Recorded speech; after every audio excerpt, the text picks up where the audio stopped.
GSMC's Down by Contact Sports Podcast. I'm your host, Jeremy Lapidus. If you were just tuning in, we just finished going over the Nuggets in Game 7 and what their future looks like with this current core around Nikola Jokic. In this segment, we turn our attention to the broader NBA. Two series remain, the Conference Finals and the NBA Finals. We'll talk about who I think makes it out of each, the East and the West, and who I think is going to be crowned a brand new champion. But before we do that, remember, if you would like to be an even bigger part of the show than you already are, all you need to do is go to gsmcpodcast.net. Or if you're on YouTube, you can use that super chat feature. If you do either of those two things, a message should pop up on the bottom of the screen for you, me, and everybody else around the world to see. If you do have a burning question about sports, anything at all that you would like to ask, go ahead and throw that in the comments. Throw it in the chat. I will get to it as soon as I possibly can. I appreciate everybody so much for sticking around, talking some sports with me here on a beautiful Monday, May 19th. But like I was saying, we are going to get into everything that we need to know about the NBA Conference Finals. The series are set. The Oklahoma City Thunder, the 1 seed, led by the most probable MVP in Shai Gilgeous-Alexander, takes on a team that has been here and done that in the Minnesota Timberwolves. And by say been here and done that, I mean been to the Western Conference Finals, as Anthony Edwards led his team to the Western Conference Finals now 2 years in a row. A very impressive run. Let's break down this series. You have a young Thunder team, a Thunder team that has very little experience in the postseason, but whose postseason experience has been as a number 1 seed. They made it into the play-in tournament, and then the year after that, last year, they made the number 1 seed. That's 2 years in a row now, where the Oklahoma City Thunder have been the number 1 seed in a very crowded and a very good Western Conference. They have a defense that is so overpowering, led by Alex Caruso defensively, but what they do is they play with effort. The trade that brought Alex Caruso over, I think, is the reason why they are still alive in the playoffs. I don't think they win Game 7 without his defensive ability, his ability to shut down or at least slow down the best player on the planet in Nikola Jokic, and his effort in each and every single game, every time he's out there. That is really tough to deal with. But what the Wolves have is experience. They have players on that roster that have made deep runs. Of course, this is basically the exact same team that made the conference finals last year and lost to Luka Doncic in that series in the Western Conference Finals. But Anthony Edwards is back. And one thing that I will say about this series in specific is that there are a lot of similarities between the series this year, between the Wolves and the Thunder, and the series last year between the Wolves and the Mavericks. But it's not the way that you think.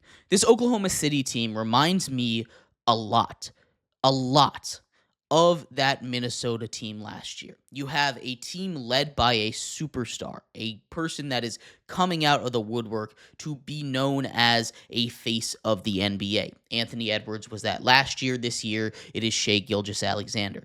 An incredibly strong defense anchored at just about every single position. Some of the best perimeter defenders in the league, Jaden McDaniels to Alex Caruso to Lou Dort kind of situation, right? A guy that you can just stick on someone and they will be shut down for the game.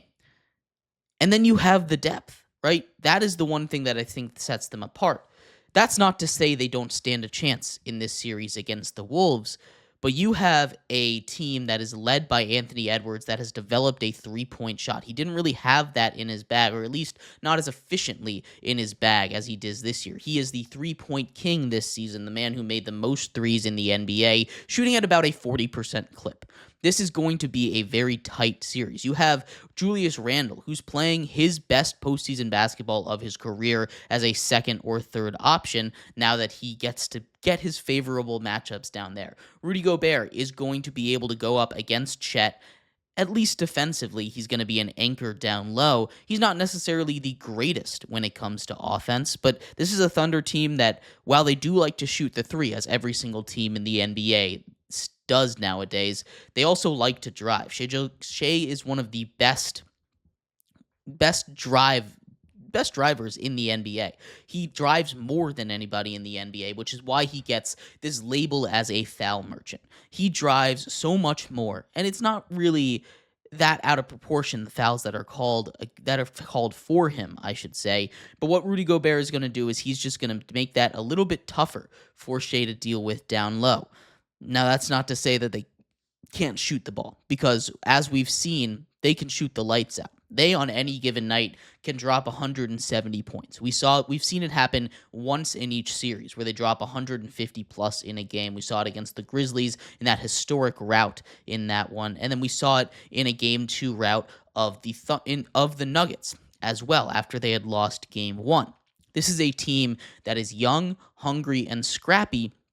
But you can say the same thing about the Wolves. Anthony Edwards is trying to prove something. He is someone that I think if he wins this series has a real chance to supersede LeBron James as the face of the NBA. Even if LeBron James keeps playing, which I assume he's going to keep playing, there is going to be a large contingent of people that think Anthony Edwards is going to be the biggest star because he has the personality to carry that. They win this series, they win the entire thing. That is going to be a very, very dangerous, not dangerous, I should say, a very, very fanatical kind of fan base around Anthony Edwards, as much as it already is.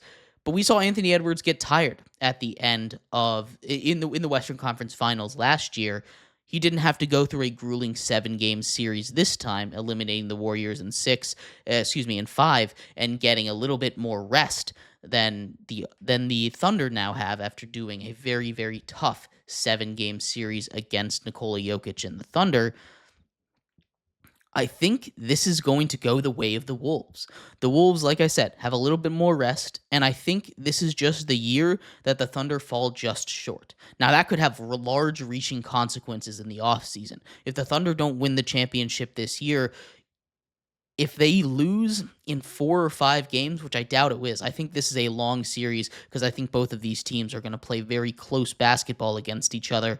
I'm taking the Wolves in 7 in this one, but the Thunder, if they can play defense like that, if they can avoid turnovers, if they can play clean, smart basketball, they can beat the Wolves in 4 games. The Wolves aren't going to sweep this series, but the Thunder, they have a chance to. And I just don't think with the fact that the Wolves are rested and the fact that the Thunder have just gone through a very hard-fought series, I think the advantage goes towards the Wolves in this one just a little bit. So I'm taking the Wolves in 7 as the representatives of the Western Conference. On to the East, we have a rematch of probably the best series of the playoffs last season, the Pacers and the Knicks. A second-round series last year that saw the Pacers eliminate the Knicks en route to a Eastern Conference Finals loss against the Celtics.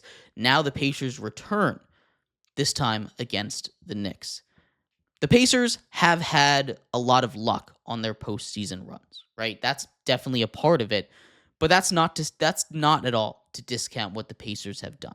The Pacers have been an amazing team. They took out a Cleveland Cavaliers team, the number 1 seed in the NBA, the number 1 seed in the East, I should say, that was just head and shoulders in the regular season above everybody else. The Knicks killed a giant of their own in the Boston Celtics, and this sets up what is really a heated rivalry right now. The Pacers seem to find a way to get under a lot of different teams' skins. The Knicks, the Bucks, all of these different teams, they found a way to get under their skin because they play a very very pesky kind of game. They're like pests the way that they play.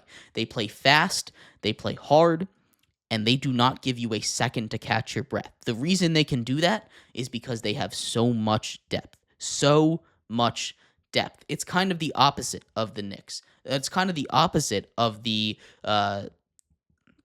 way that Tom Thibodeau likes to play his squad. That's not the way that he does things. He likes to play his starters 48 out of 48 minutes. He likes to play his starters 60 out of 48 minutes if he possibly could.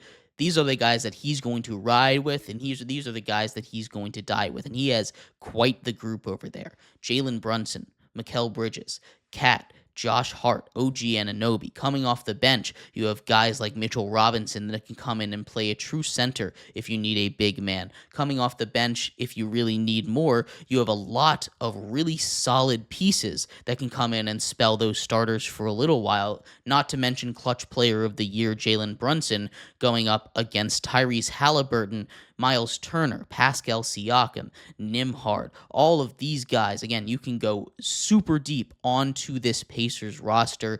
This is going to be an absolute battle. Of course, we saw it take place last season. Goes to Game 7 at the Garden, where the Pacers take a historic shooting night, a record-setting three-point shooting night, and eliminate the Knicks on the road. Both of these teams have gotten better. The Knicks, they added Cat, they added Bridges. Those are two massive pieces. The Pacers, they added a lot of depth. They added a lot of guys that come in, and the rotations have completely changed. Obi Toppin was playing like a sixth man kind of role for them last year. He's kind of moved down to the bench a little bit, but he still comes in and gives a lot of energy. Tyrese Halliburton has been probably the most clutch player in the NBA, despite Jalen Brunson winning Clutch Player of the Year this year. Tyrese Halliburton goes 10 for 11 in shots to tie or take the lead with less than 2 minutes to go in fourth quarter in overtime. That is not a normal stat. To be 10 for 11, that is ridiculous. More than 90% from the field in those situations is not normal, but he has stepped up when the team needs him to step up. But he's also not a guy that is prone to drop 35, 40 points on you like Jalen Brunson is. He is going to kill you by not making mistakes. He's going to kill you by hitting all these passes, by being a great teammate. And that's what these Pacers do. I think the Pacers' pace is going to be a lot for this Knicks teams to deal with, especially with the way that Thibodeau plays his starters. That is a lot of wear and tear, a lot of energy to be spent guarding a fast-paced, high-octane offense like the Pacers. And it's not like the Celtics, who are also a high-octane offense, but they like to play ring around the rosy around the three-point line. They like to swing it across the arc. They like to stay on the outside. The Pistons aren't going to just shoot threes. They can shoot threes. They have some very capable and great three-point shooters, but they are going to kill you on the inside as well. And that is where I think the Knicks really can be taken advantage of, because Cat isn't the greatest defender. The Knicks probably have one of the best perimeter defensive teams in all of the NBA. You have two or three of the best perimeter defenders overall that in OG Anunoby and Mikal Bridges, right? Those two guys are just amazing defensively. But down low, Cat can get in trouble with an athletic big, like an Obi Toppin, like a Miles Turner, like a Pascal Siakam. This is not going to be an easy series for either of these teams, and I think it's going to be very similar to the one that we saw last year. Both of these teams, like I said, got better in the offseason over the course of the season, and both now are looking for a chance to win a title for the first time in case of the Pacers, and for the first time in over 50 years in the case of the Knicks. But these two teams, of course, have a long history as well. These two teams have met head-to-head in the conference finals in the 90s. They have long story rivalry between these two teams, and I cannot wait to see how it goes, because I think this is going to be one of the best series that we have seen in a very long time in the Eastern Conference. I think overall, I'm taking the Pacers to win this series. I think they just go too fast, and I think the amount of minutes that are put on the shoulders of these Knicks starters, of these Knicks key players, I just think the Pacers are going to be able to take advantage of the minutes when they're not out there, and even when they are, they might be a little bit tired. So I'm taking the Pacers, although it might start in the favor of the Knicks a little bit. I think this series looks like the Knicks take a 1 or 2-0 series lead. The Pacers crawl back to tie the series back at home, 2-2, and then it kind of gets a little out of hand where the Pacers end up winning that miniature 3-game series inside of that 7-game series, as that sets up a Timberwolves versus Pacers finals, where I'm taking the Indiana Pacers to win the NBA Finals behind Tyrese Halliburton, behind that depth, behind Pascal Siakam, behind Miles Turner, behind everybody in that Indiana locker room. I love this Indiana team, and I cannot wait to see both of these series, because I think both of them are going to be absolutely phenomenal. but I'd love to hear your thoughts. We're going to take a quick break. When we come back, we turn our attention over to the ice, the NHL. They have also reached the conference finals after the Stars eliminated the Jets in overtime, and the Panthers came back from down 0-2 with Brad Marchand leading the way to take care of business against the Toronto Maple Leafs, sending home the Leafs yet again behind probably the demon of Toronto over there in Brad Marchand. We'll talk about that, talk about the series coming up in just a second. We'll be right back here on GSMC's Down by Contact Sports Podcast.